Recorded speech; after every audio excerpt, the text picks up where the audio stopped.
Hi mga ka-Toyota! Kumusta? I am Alicia May Mayuga, your marketing professional here at Toyota Batangas City. Please welcome our new Ative HEV. Alam niyo ba na ang Ative is derived from word Vita, spelled backward? And Vita is a Latin word which means life.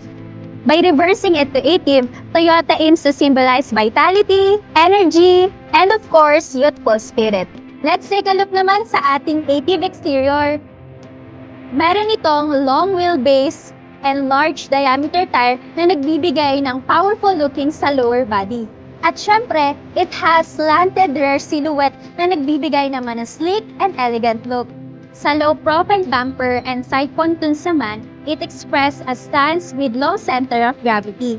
Toyota Ative HEV's exteriors reflect a perfect harmony of styles, innovation, and of course, hybrid intelligence.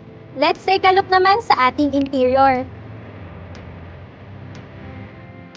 It is indeed a driver-oriented, sedan-like encompassing feel with cup holder, soft padded accent seat, 10.1 inches display audio, auto climate control, and of course, ang nagbibigay ng elegant look, diamond pattern accent.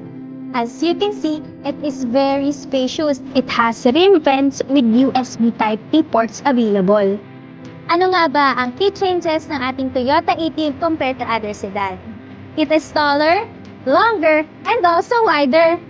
More ground clearance, more power, and of course, more safety feature.